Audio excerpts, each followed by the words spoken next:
우리가 예레미야 4장은 지금 뭐냐? 왜 예루살렘이 멸망당했는가? 왜 멸망당했는가? 그래서 우리가 앞에 1절부터 10절까지는 바벨론 군대에서 철저하게 약탈과 파괴를 당한 예루살렘의 모습, 그리고 예루살렘 전역에 있었던 기근 때문에 자식을 잡아먹을 수밖에 없었던 그런 처참한 환경에 있었던 상황들을 보게 됩니다. 그럼 왜, 무엇 때문에 이렇게 됐냐는 거죠. 왜 이렇게 제사장 나라가, 거룩한 백성이 이렇게 되었는가라는 그 질문에 대한 답을 1절에서 10절에 해주는 게 아니라 오늘 11절부터 22절에 해주고 있습니다. 그래서 오늘 실제적으로 우리가 볼 수 있는 예루살렘이 왜 멸망당, 이스라엘이 왜 망했냐, 그것은 종교 지도자들, 즉 선지자들, 제사장들이 타락했다. 그게 한 가지 이유고요. 두 번째 이유는 뭐냐니까 17절에 우리가 헛되이 도움을 바랬다. 우리의 도움은 어디서 온다? 여러분, 우리의 도움이 어디서 와요? 하나님께로부터 오잖아요. 예수 믿는 사람은 누구 쳐다봐야 됩니까? 하나님을 바라봐야 되는데 이 사람들은 누구를 바라봤는가?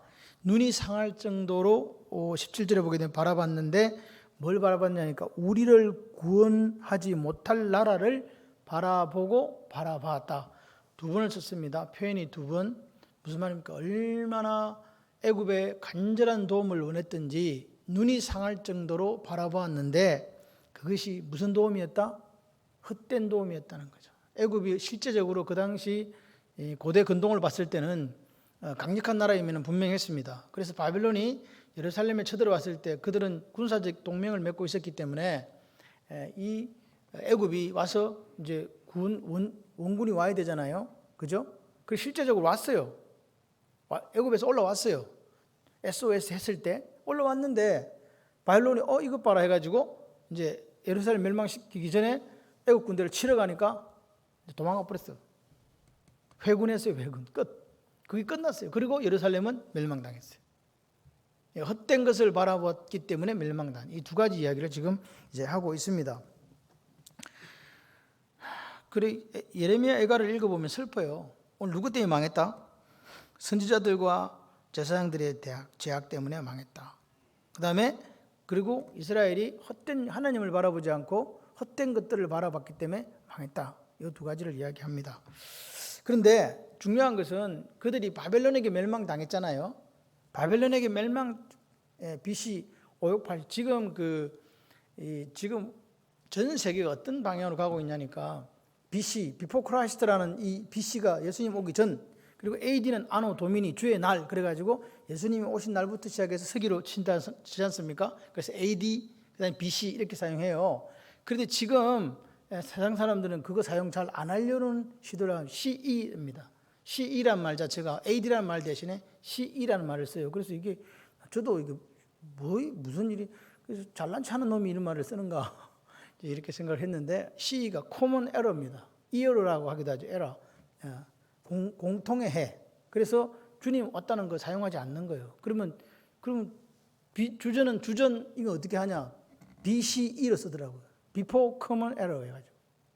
그러니까 이게 세상 일이 돌아간다고. 어쨌든 간에 뭘 지우려고 한다? 기독교의 흔적을 지우려고 하고 예수의 옛자를 빼려고 하는 게 세상이다. 기억하셔야 돼요. 지금 우리가 잘 살아야 되는 이유가 뭐냐? 우리가 잘 살아야 다음 세대가 소망이 있는 거예요. 왜 제가 예레미야 애가서를 갑자기 수요일날 저녁에 이걸 했냐?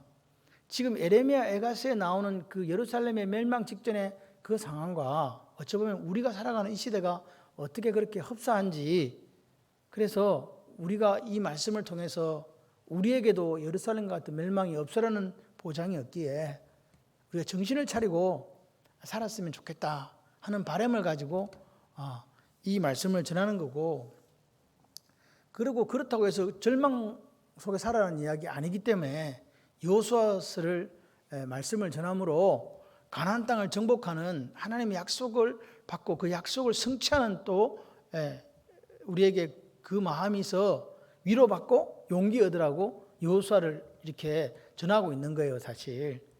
이해되시죠? 그렇습니다. 그래서 반면교사로 삼아서 예루살렘이 왜 멸망했냐, 왜 이스라엘이 왜 멸망했냐, 그거 보고 우리가 그렇게 되지 않도록 부모로서 기도하고, 또 우리가 앞에 사는 성도로서 기도하고, 또 앞에 살았던 목회자로서 기도해야 되지 않는가, 이런 생각을 합니다. 자, 그래서 11절 12절에 보면 바벨론이 멸망시킨 것 같지만 실제적으로 이스라엘 멸망은 하나님이 멸망시켰다고 분명하게 이야기합니다. 그가 여호와께서 그의 분을 내시며 그의 맹렬한 진노를 쏟으시며 시온에 불을 지르사 그 틀을 살하셨도다. 바벨론이 살랐다. 여호와께서 살랐다. 여호와께서 진노를 쏟아가지고 시온에 불을 지르고 그 틀을 살라버렸대요. 멸망은 하나님의 진노를 산 이스라엘이 멸망당한 거지, 그 도구로 바벨론이 이용된 거예요. 바벨론이, 하나님은, 저는 우리가 이렇게 기독교적인 세계관이라고 하는 것은 하나님이 태초에 천지를 창조했다, 이 말은 하나님이 뭐까지도 창조했냐니까, 천지라는 말 속에는 모든 것이 포함돼요. 그냥 하늘과 땅만 창조한 게 아니라, 그러면 그 속에 있는 생명도 창조하시고, 지금 우리가 오늘 수요일이잖아요. 수요일날 저녁에 예배드려 오셨지요. 그래서 이 시간도 하나님께 창조하신 거예요. 그래서 우리가 하나님 앞에 내 삶의 11조만 드리는 게 아니라 시간의 11조도 실제적으로 드려야 되는 거예요. 왜? 이게 누구 것이라고 우리가 고백했기 때문에, 하나님의 것이고 하나님이 창조하셨다고 고백하셨기 때문에 그런 모습이 오늘 우리에게 있어야 돼요. 지금 우리 눈이 아마 여기 17절에 나온 것처럼 헛되이 도움을 바라는 쪽으로 우리 눈이 만약에 계속 가고 있다면 우리도 예루살렘의 멸망 같은 동일한 그 아픔과 괴로움과 수치를 당할 수밖에 없다라는 게 성경 이야기입니다. 왜냐하면 해 아래 새 것이 없습니다. 그리고 인간의 본성은 주님이 오실 때까지 변하지 않습니다. 그래서 똑같은 일이 반복되는 거예요. 그래서 역사는 반복된다는 말을 누군가 했잖아요. 그래서 오늘 우리 이 아픈 역사가 우리에게 되풀이되지 않아야 된다는 거죠. 대한민국은요, 반만 년 역사 속에서 가장 잘 살았던 때가 지금이에요. 대한민국이라는 나라가, 반도에 있는 이 나라가 전 세계 속에서 이렇게 높은 위상을 가지고 살았던 적이 한 번도 없습니다. 그러니까 우리나라가 생긴 이래로 신라부터 시작해서 앞에 고조선부터 시작해갖고 생긴 이래로 가장 번영을 누리는 나라, 그 나라의 가장 기본이 뭐가 있냐? 하나님의 은혜요, 하나님의 사랑이라고 우리가 믿지 않습니까? 다른 사람들이 부정해도 135년 전 이 깜깜한 땅, 어두운 땅에 복음이 들어와서 아무것도 모르는 사람들이 복음을 들고 2달씩 배를 타고 그렇게 와가지고 복음 전하려고 서울에서 부산까지 걸어가다가 풍토병에 걸려서 도착하자마자 죽는, 복음은 무슨 복음? 젊은 20대의 꽃다운 나이로 와서 청계의 심장에서도 대한민국 이 조선을 주겠다고 하는 그 사람 6개월 만에 죽어버리고, 말도 안 되는 그런 일들이. 그리고 와서 그 양화원에 가보게 되면 선교사님들의 묘역도 있지만 이름도 없는 애기들의 묘역이 있어요. 그 무덤이 있다고요. 그러니까 우리나라에 복음 하나 전하려고 들어왔다가 그들도 풍토병에 걸려 죽지만 애기들도 많이 죽었거든요. 그런 피해, 순교의 피로 어찌 보면 하나님께서 이 땅을, 정말로 언더우드 목사님이 조선 사람들의 마음이 보이지 않는다고 절망했던 그 모습 속에 그래도 도망가지 않고 계속해서 복음을 전하고, 할렐루야. 그리고 그 외국에 있는 사람들이 우리나라에 와가지고 학교 세우고 병원 세우고 그들의 생명을 나눠주고, 그 피해 역사 속에 어찌 보면 우리나라가 근대화가 빨리 되는 계기가 됐잖아요. 그렇지 않습니까? 역사적으로 볼 때도 의술이 발달하지 않았을 때 기독교 의료기관을 통해서 왕궁에 있는 왕실의 사람들도 진료를 받았잖아요. 그리고 학교가 세워지고 여성들이 공부할 수 있게 되었고, 그렇게 된 나라가 사실 대한민국입니다. 그래서 제가 생각할 때는 하나님의 은혜와 하나님의 사랑 없이는 우리가 여기까지 오지 못한 거예요. 그런데 지금 우리는 어떤가? 선지자와 제사장들의 제약이 관영해 있지 않은가? 저는 그렇게 생각합니다. 이번 코로나19를 넘어오면서 얼마나 부끄러운 목회자들의 자화상을 우리는 보게 되고 겪게 되잖아요. 우리가 하나님 말씀 앞에서 우리가 하나님 말씀을 전하겠다고 목사가 된 거거든요. 스토울 아시죠? 제가 가끔씩 부활절이나 뭐 이렇게 파란 거, 녹색 이렇게 걸고 있지요. 그게 뭔지 아세요? 그게 무슨 좋다고 보니까 무슨 회의하는데 저끼리 모가지 메고 있더라고. 이게 뭐냐니까 스토울은요, 멍해예요, 멍해. 내가 죽는 날까지 하나님 앞에 이 멍해를 지고 가겠습니다. 그 뜻이에요. 이게 좋은 뜻으로 된 게 아닙니다. 그런데 그것을 마치 무슨 데모하러 가는데 이걸 해가 왔더라고. 저는 충격이었어요. 사실 저게 뭔데 저걸 메고 왔을까? 왜 하나님의 이름을 어디 자판기에 가서 뭐 팔아먹듯이 팔아먹을까? 그런 생각을 합니다. 그래서 오늘 이렇게 보면서 말씀을 준비하면 마음이 너무 무거워요. 이게 내 설교라 이게 보니까. 남한테 하는 설교가 아니고 너 똑바로 안 할래? 그런 말씀으로 자꾸 들려요. 네가 똑바로 말씀을 못 전해가지고 이 모양의 꼴 됐다는 거예요. 여러분 여기 보십시오. 대적과 원수가 예루살렘 성문으로 들어갈 줄을 세상 모든 왕들과 천하 모든 백성이 믿었다 믿지 못했다. 그런 일은 꿈에도 생기지 않는다.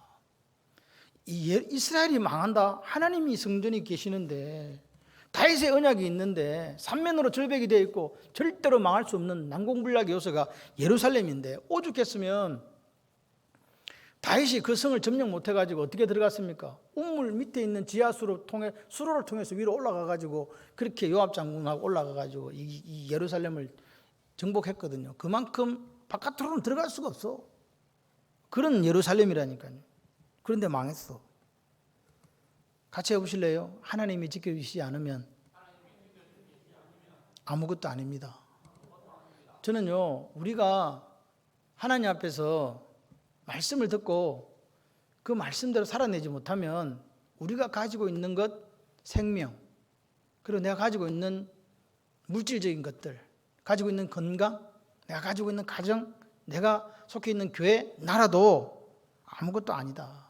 그렇게 하나님께서 내가 여기에 내 눈이 머물고 내가 여기서 너희들이 와서 기도하면 죄를 지어도 이곳을 향해서 기도하고 여기서 와서 기도하면 내가 사해주고 기도 들어주겠다고 하신 그 하나님이 완전히 무너뜨려 버렸잖아요.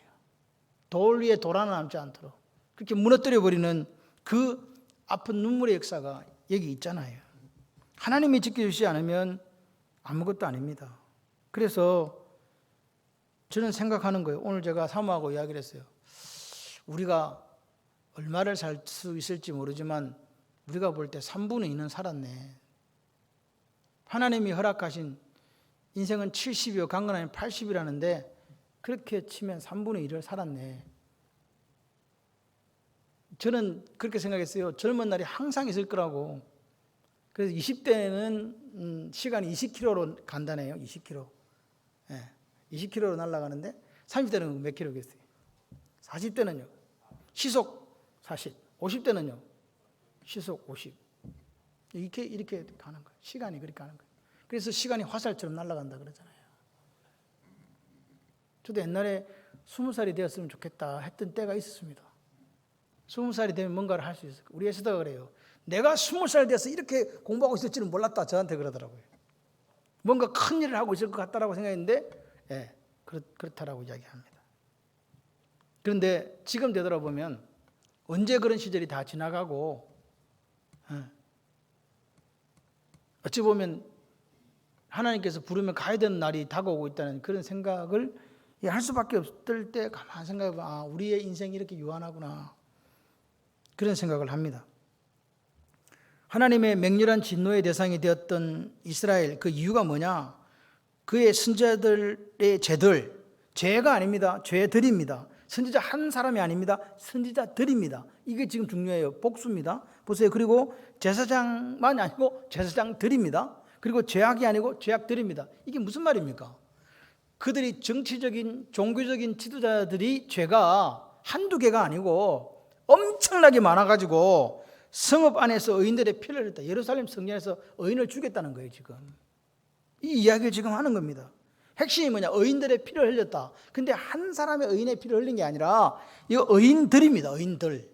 그러니까 하나님께서 그 예루살렘을 도대체 보아 넘길 수 없는 그런 상황이었다는 거죠.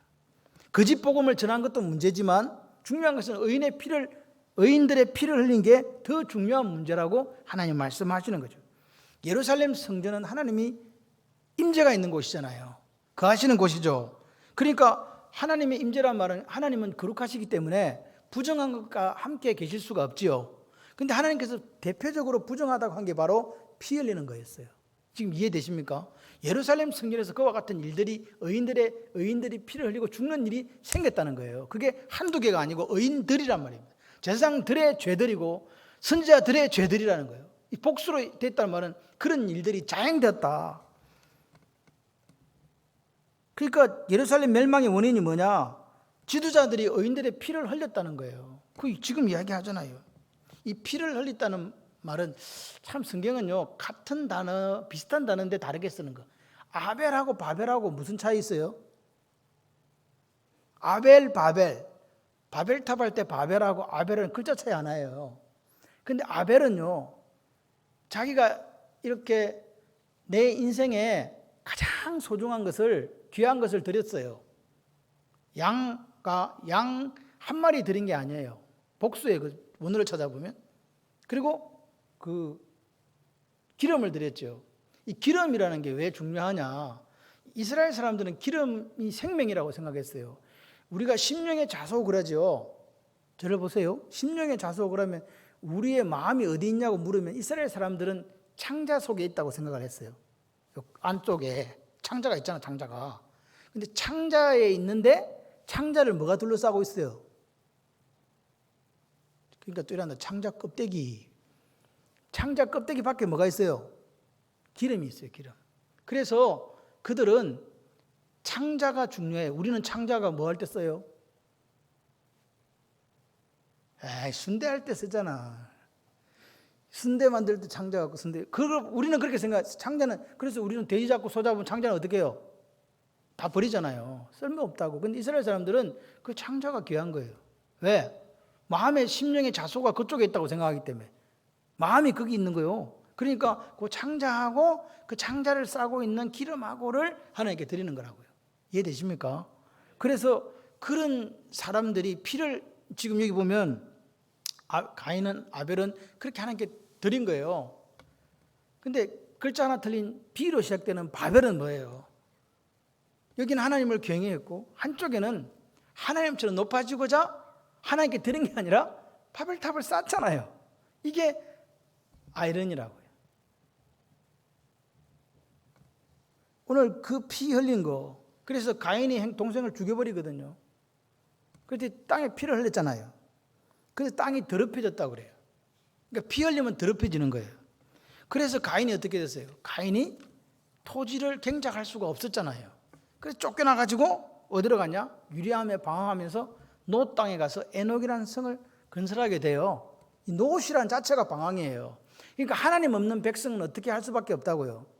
방황할 수밖에 없어요. 근데 에녹이라는 자체 뜻이 시작이거든요. 그러니까 하나님 없이 시작하는 결론은 뭐냐? 인본주의예요. 하나님 없이 시작되는 것은요, 다 하나님과 정반대로 가요. 그걸 아셔야 돼요. 그러니까 우리의 생각은 하나님의 생각이 아니죠. 그렇기 때문에 하나님과 반대되는 쪽으로 가는 거예요. 우리의 생각은요, 이렇게 바벨 정신처럼 하나님처럼 높아지고 싶은 거예요.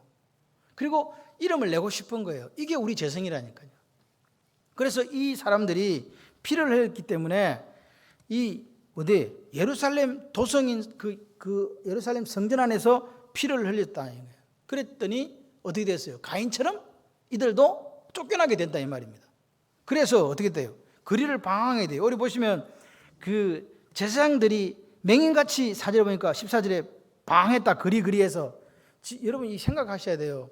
옛날에 고대 전투에 있어서는 정복자들이 와서 전투를 하잖아요. 그래가지고 함락을 시켜요. 그러면 그 사람들이 관례가 있어요. 관례가. 그게 뭐냐? 지도자급들은요 죽이지 않아요. 그리고 종교 제사장들도 봐줘요. 데리고 간다고요. 그런데 이 이스라엘 남유다의 멸망은 어땠냐니까 제사장들이나 선지자들이 어떻게 했다고요? 맹인처럼 거리에 방황하도록 내버려 두고, 그리고 여기 밑에 보시면 부정하다 만지지 말라. 이건 누가 하는 이야기예요? 문둥병자가 사람이 오게 되면은 부정하기 때문에 만지지 말고 우리 오지 마. 그래서 그들은 사람들 가까이 갈 수가 없었죠. 따로 살았단 말입니다. 부정하고 더럽다고. 그러니까 오지 마라 했거든요. 그런데 다른 그 일반 보통 사람들이 15절 보세요. 보통 사람들이 그 사람들을 보고 뭐라고요? 이 더러운 놈들아, 이 부정한 놈들아, 저리 가라, 저리 가라, 이리 오지 마라. 이렇게 했다 이 말이에요. 지금 이 사람들은 뭐 하던 사람들이 종교 지도자들이고 정치 지도. 이 밑에 왜 그러냐? 정치 지도자니까 밑에 보면 장로들이라고 나와 있기 때문에 실제적으로는 정치 지도자들, 종교 지도자들이 다 그런 뭐라고요?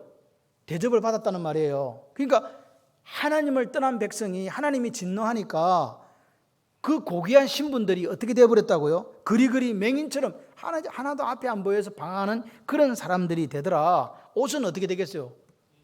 더러워져 가지고 땅에서 유리하는 자가 되어버렸다는 거죠. 그래서 보십시오. 그 사람들이 뭐라고 이야기합니까? 그렇게 자기들이 더럽다가 아이고 저기 사람이야 저기 문둥이들 백성들을 보고 그렇게 했는데 그 백성들이 거꾸로 뭐라 하다고 부정하다 저리 가라 이렇게 되어버렸단 말이에요. 그렇게 하니까 바벨론 사람들은 더했겠죠. 그래서 오늘 그들은 가나안 땅에서 쫓겨났지만 이방 땅에 살고 싶은 이방 땅조차도 거절하더라 그 말입니다.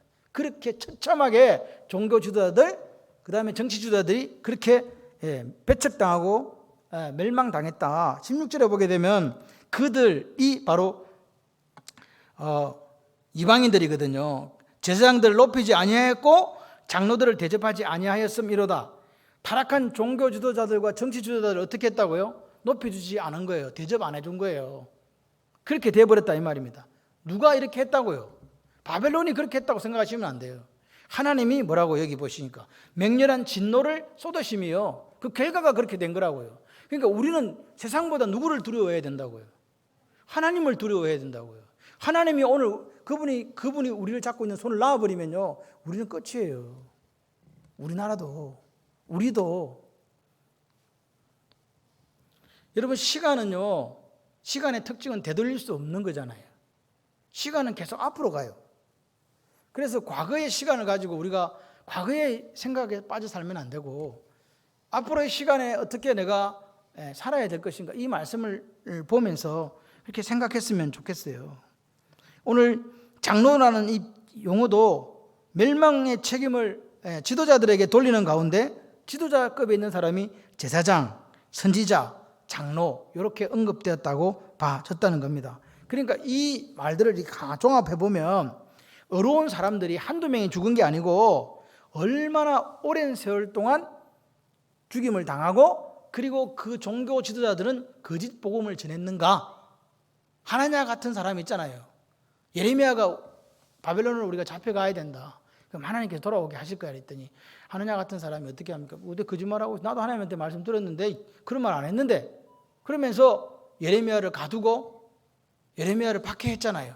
그리고 그들이 애굽으로 도망갈 때 결국 예레미야를 끌고 가버립니다. 그렇게 된 일들을 우리가 보면서 오늘 저는 이렇게 생각을 해요. 목회자로서 올바른 복음을 전해야 한다. 그게 오늘 저한테 하는 이야기예요. 여러분한테 하는 이야기 아니고 올바른 복음을 전해야 된다. 그리고 여러분들은 그럼 뭘 해야 되느냐? 올바른 복음을 들을 줄 아는 귀를 가져야 된다. 이게 같이 멸망하지 않는 방법이에요. 뭐 코로나 때에 뭐 몇 명 모였다고 고발하라는 그게 중요한 게 아니고 오늘 여러분과 제가 똑같이 하나님 앞에서 정직하기를 소원하고 올바른 복음을 전해드리고 그리고 그 올바른 복음을 들을 수 있는 들을 귀가 저와 여러분에게 있기를 소원합니다. 거짓 선지자들의 잘못된 복음이 있었고 그리고 그 잘못된 복음에 반응했던 일반 백성들 즉 성도들이 함께 어울려서 하나님의 진노를 샀고 그 진노의 결과가 처절한 멸망이었다는 사실이에요. 그래서 이게 예레미야가 나중에는 분명히 자기가 잘못한 거 아닌데 우리라는 표현을 쓸 수밖에 없는 게 그거예요. 왜 그러냐? 여러분 아무리 좋아도 나라가 다 망하면 내가 아무리 말씀을 올바른 말씀 나도 망한 거야 안 망한 거예요? 그런 거예요. 그러니까 그 고통과 그 아픔과 그 눈물은 같이 당하는 거예요. 예레미야도 같이 당하게 됩니다. 그러니까 지금 예레미야도 우리가 처음에 저 시드기야 왕 때문에 일이 됐는데 그런데 우리가 이렇게 표현이 나오게 되는 거죠.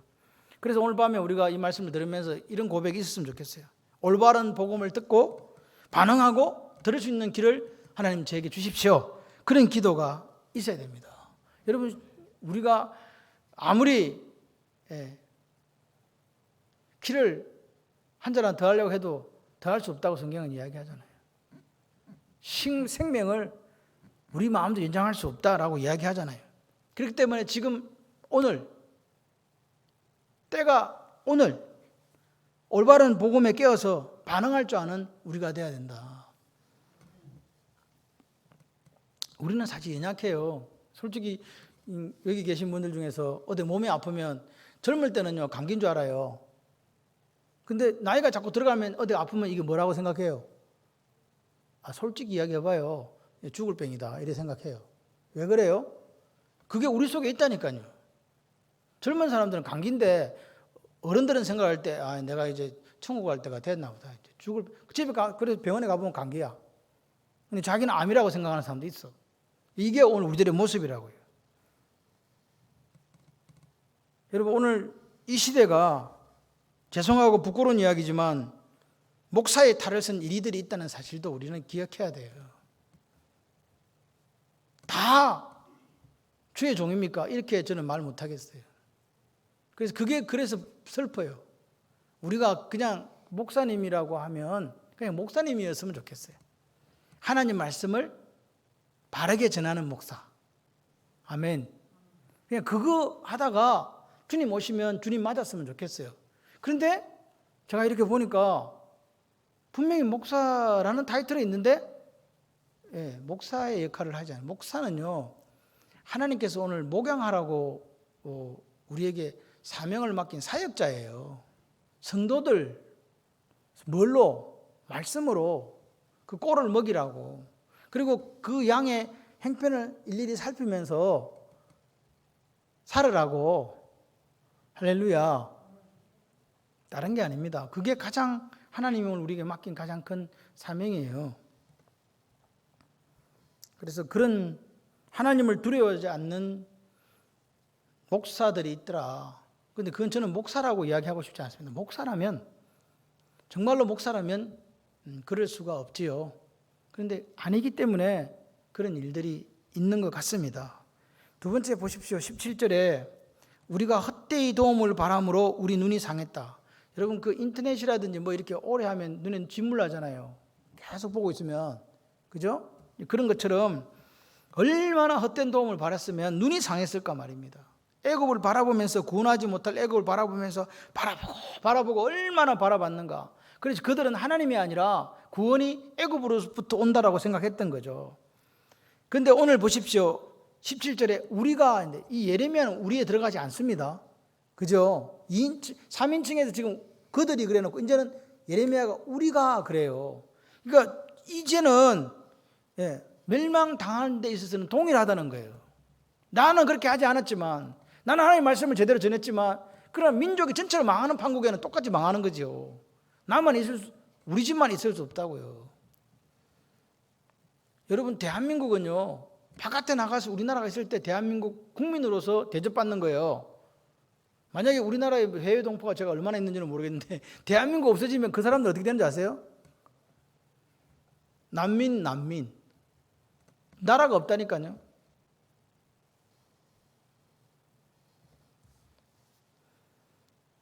오늘 이스라엘 백성, 그리고 지금 밑에 보시면 이 우리의 콧김, 곧 여호와께서 기름 부으신 자, 이게 왕이거든요. 왕.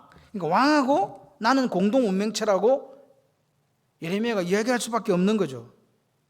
하나님보다 열방을 의지한 그 왕들을 보세요. 그러니까 오늘 이 지금 멸망당하는데 그 앞에 보게 되면 어느 정도로 처참하게 멸망당하냐면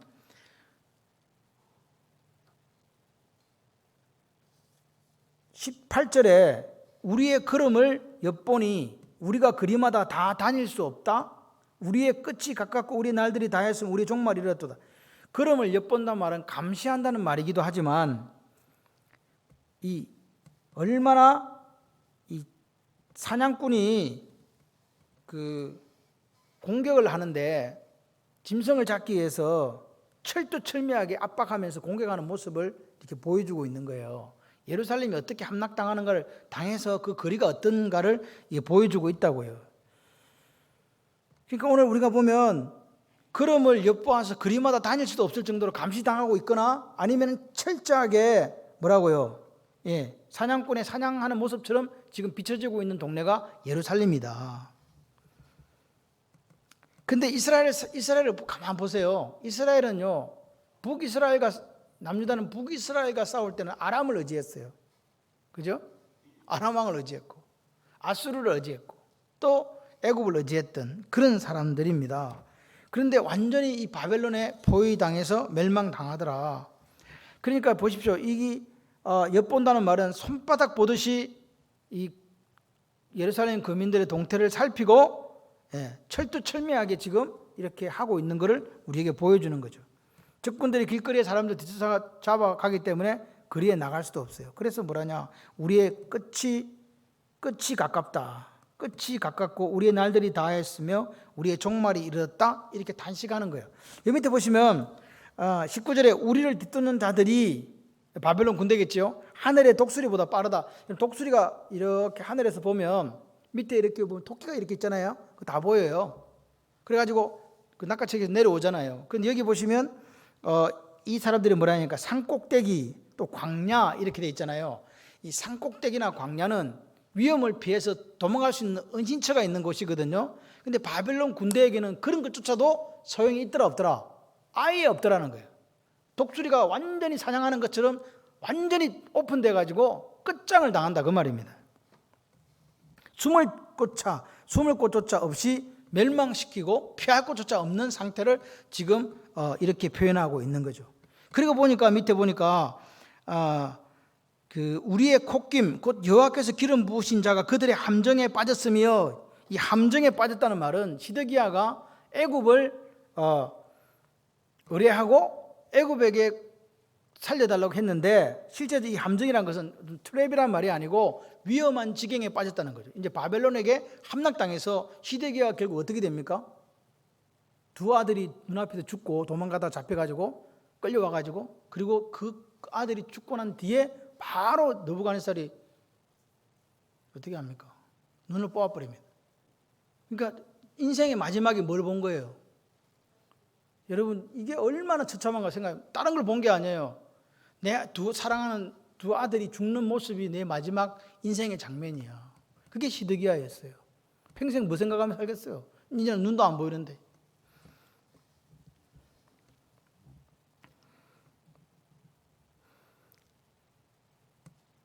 애굽 사람들이 이야기합니다. 우리가 그의 그늘 아래 이방인들 중에 살겠다. 애굽에 가서 우리가 무사히 피해서 살 수 있을 거라고 생각했다는 거죠. 아니라 이 말이에요.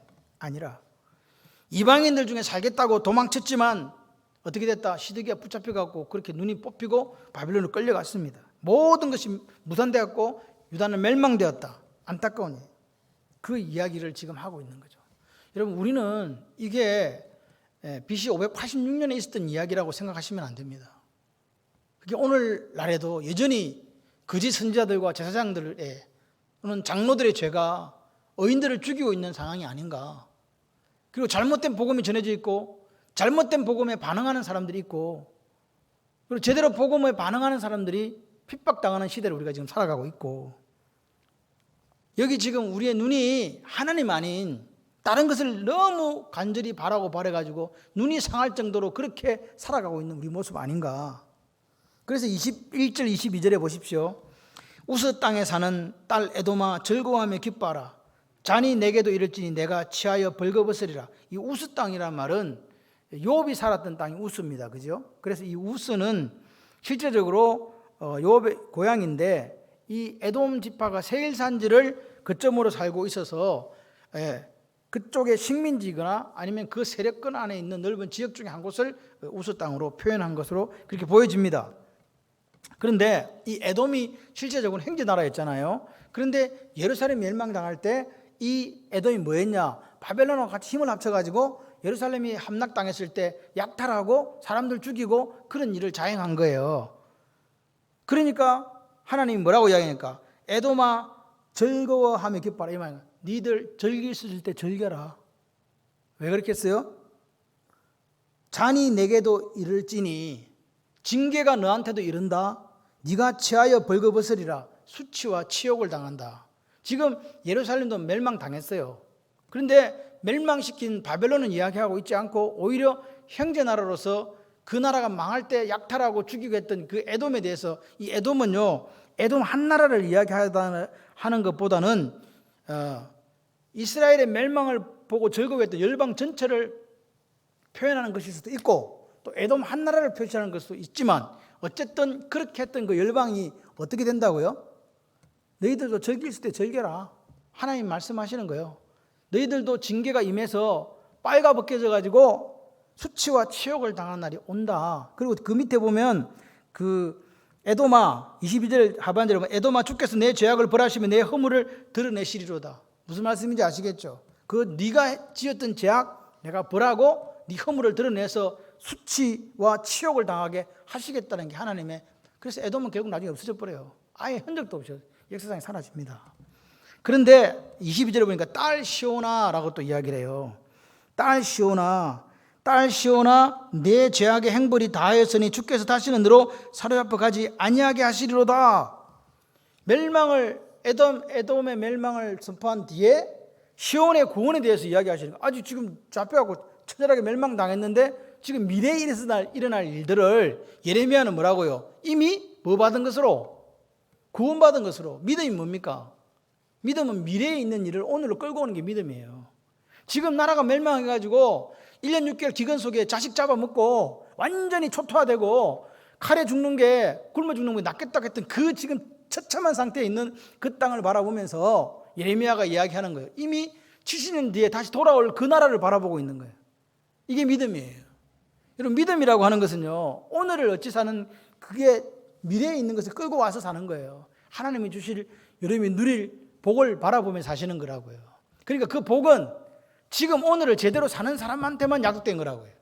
오늘 말씀에 대해서 정당하게 반응하고 말씀이 아닌 것에 대해서 노하고, 그래서 내 삶을 하나님께, 오늘 예루살렘에 그 징계받은 가장 큰 이유가 뭐냐? 거룩하지 못했다는 거예요. 거룩이 뭡니까? 구별이잖아요. 하나님 앞에서 오늘 우리가 구별되지 않으면, 목사로서 하나님 앞에 구별되지 못하고, 장로님으로서 하나님 앞에 구별되지 못하고, 권사님으로부터 하나님 앞에 구별되지 못하고, 안수집사님으로부터 하나님 앞에 구별되지 못하고, 집사님으로서 하나님 앞에 구별되지 못한다면, 오늘 우리는 예루살렘과 그 남유다가 당했던 그 멸망을 동일하게 당할 수밖에 없다. 그거를 오늘 우리에게 하나님께서 보여주시는 거라고 저는 생각을 합니다. 오늘 다시는 사로잡히지 않을 거다, 멸망당이 끝났다, 이렇게 그 미래의 일을, 내일의 일을 오늘로 끌고 와서 확신했던 예레미야를 보세요. 그래서 예레미야는 애굽으로 끌려가 죽어도 괜찮아요. 내가 어디가 죽든지 상관없다니까. 그래서 만 70년 만에 포로 돌아오잖아요. 그게 하나님의 역사예요. 그 고레스, 그러니까 고레스 왕이 그렇게 이제 내가 이스라엘 사람들한테 성전 기물도 내어주고 포로도 다 석방에 돌아가게 하고, 그 다음에 이제 그 뭡니까, 성전을 짓도록 돈도 주고 막 이렇게 했잖아요. 그러니까 역사가들이 무슨 말도 안 되는 소리를 하냐, 말도 안 되는 소리 하냐.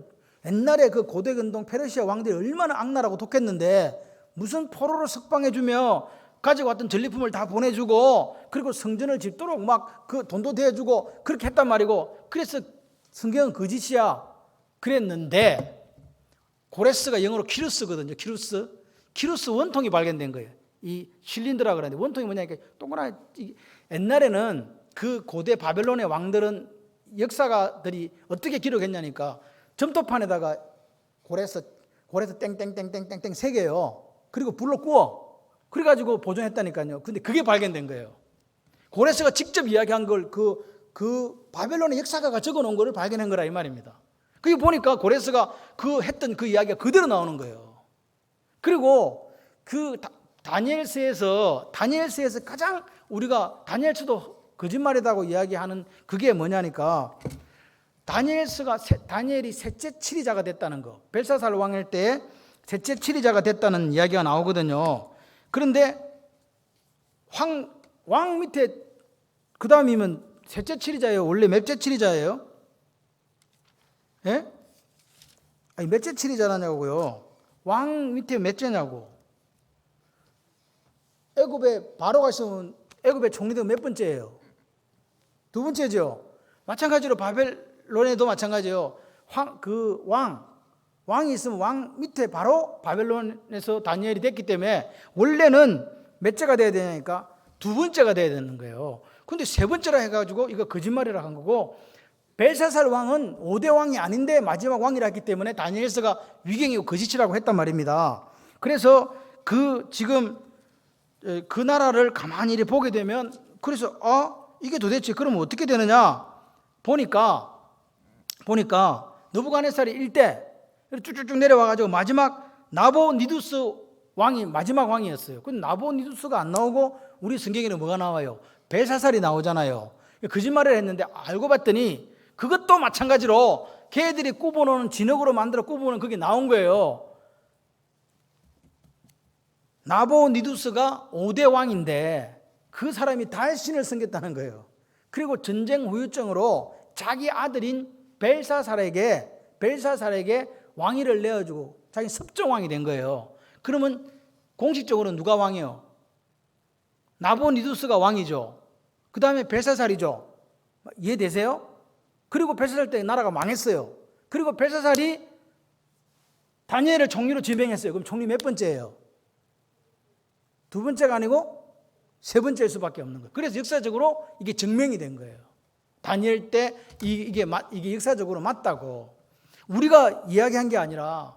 그래서 하나님 나라의 이 일들은요, 제가 이렇게 보면요, 얼마나 하나님이 생생하게 우리에게 역사하시는가를 보여주시는 거예요. 여러분들, 우리가 오늘을 살아가면서 여러 가지 일들을 당할 때에 오늘 여기 있는 것처럼 복음을 제대로 전하고 복음을 제대로 들을 수 있는 귀가 있는 여러분이 되시기를 바라고, 우리가 바라봐야 될 곳은 누구밖에 없다?